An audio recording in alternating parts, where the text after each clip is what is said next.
I'm thinking, if I can just get this organ, everything's gonna be good. Totally naive. Totally naive.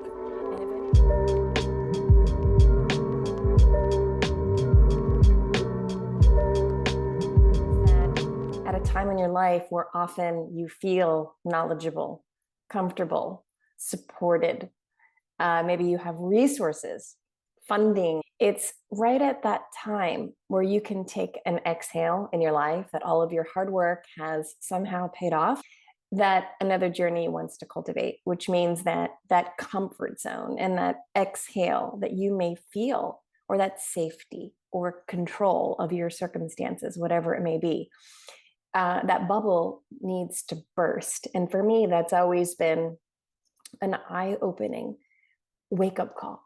When I feel comfortable, when I feel safe and protected, it's probably when I'm being called most to reevaluate and be open to change. The first one is that I needed a kidney transplant, and my first transplant, I had to wait. There was an extended period of time of waiting, right? 5, 6 years. So when you're waiting in such a space of unknown, right, and you're working to stay alive and you're doing all of the right things, and I mean, it's complicated. Let's just put it lightly, right? Dialysis every other day, everything changes. You're weak. You're at your lowest point. You're being pressurized, and just fighting to survive. That you put that transplant on a pedestal because you need it to survive, right? So there's this cherry, that you are just this carrot that you are struggling to get to, right? You're just waiting. You're in this state where you can't do anything. Again, there's a tendency to pedestalize the transplant, which in one aspect can be looked at that way. I needed that to change my life dynamic, to survive. So the stakes were very high in this particular circumstance, right? But what happens is, when I received my first transplant, and I was about 29 at the time, after 5, 6 years of severe illness and waiting, I thought naively that I was going to get that transplant. And even my providers said to me, all right, kid, go back to your life, go get him. It's wonderful. This is great. Let's go. It wasn't my experience at all, because there was too much of an energetic emphasis on that kidney and that transplant solving all of my problems.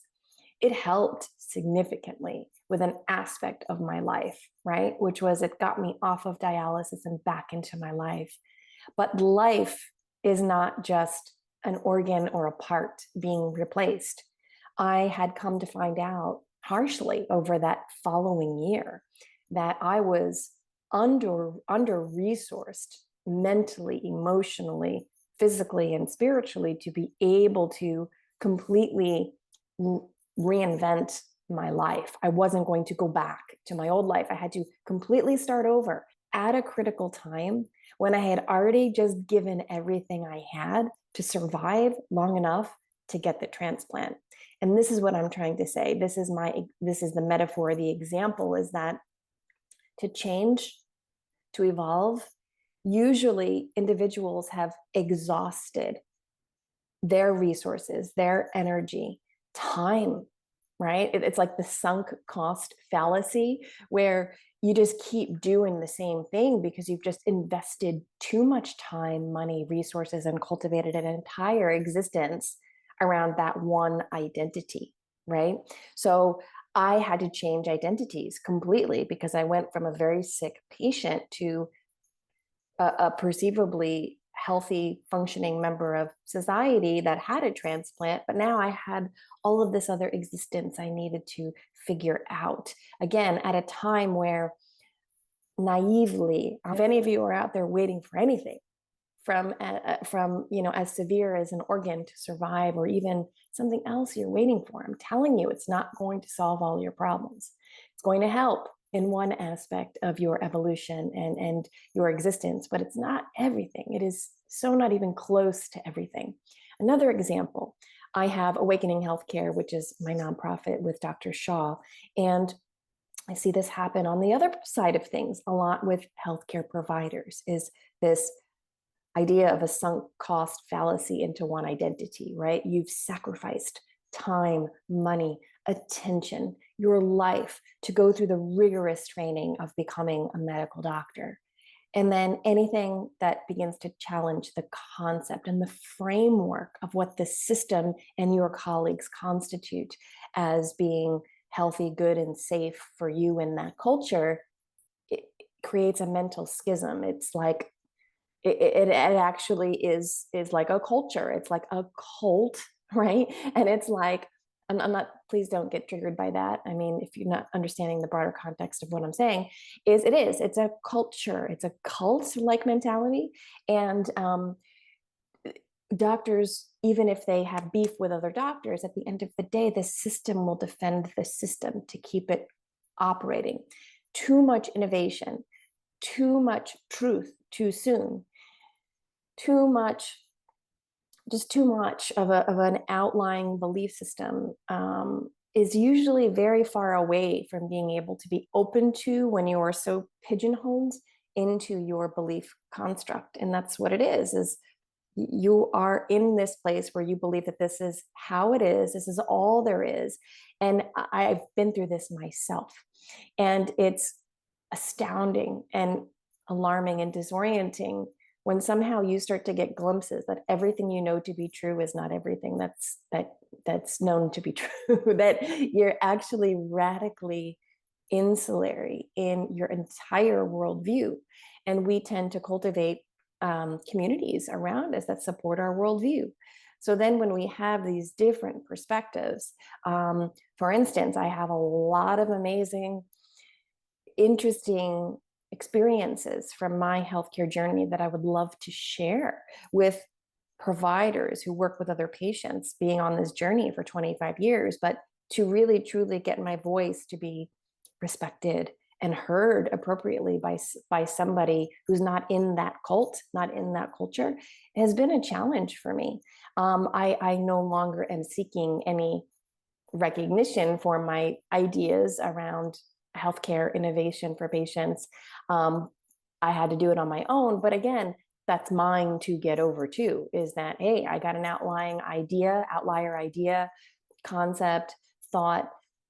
Usually you're not going to be really well respected or heard because you're coming up against a belief system that's very, very deeply ingrained, and everything about individuals' existence is revolving around the safety net of that ultimate bubble or system of thought. So just something to think about is that evolution and change and identity shifting and realizing that maybe you've been operating your life off of a limited self-concept, or even from past wounding, and you were just creating these complexes and dynamics based off of kind of a survival or what you've been taught to do unconsciously. When you come into conscious awareness, there is a call for tangible real world shift at some point to be made.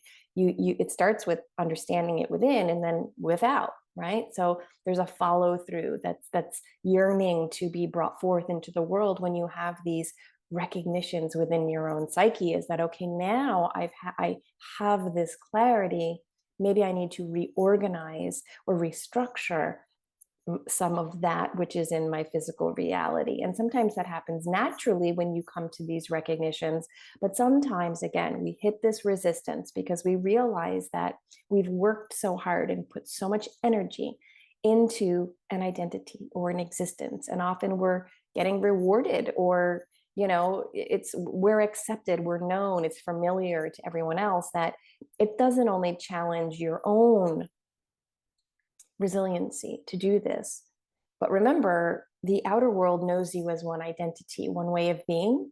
So very often when you shift, and especially if you make a drastic shift, it's going to shake up, change the energy between you and the relationships that you are currently in. And some fall away, some naturally just kind of dissipate, some abruptly dissipate. Some are able to weather the storm of the individual growing and evolving and transforming, and in fact can impact or even initiate a growth spurt, courage and permission for someone else in your family or circle to feel courageous to do the same. Okay, but it starts with always an individual challenging their own core identity and belief systems, even if you're comfortable, even if you have it all, even if you've received the highest accolades and awards and recognition. In your heart of hearts what's true, and if you got to move, right? So one of my favorite easy quotes is, if you want different, you got to move different, right? And that right there is it's simple but not easy, right?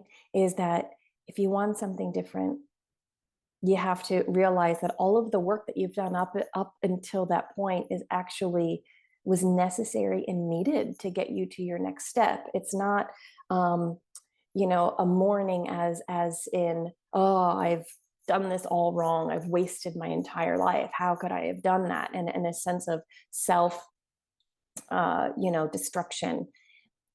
It's not that, really. You want to look at it at a higher perspective, is that actually everything along my journey has brought me to this point, and I do have the skills and resources and strength and courage and support to take the next step in my life, if I so desire, to break out of my own mental construct, identity, or box. But it does require energy, and often at a time where the world we live in and our attention is being drained from so many various sources, right? So you have to learn how to navigate your energy system. Where do you leak energy? Where do you waste your energy and time and attention?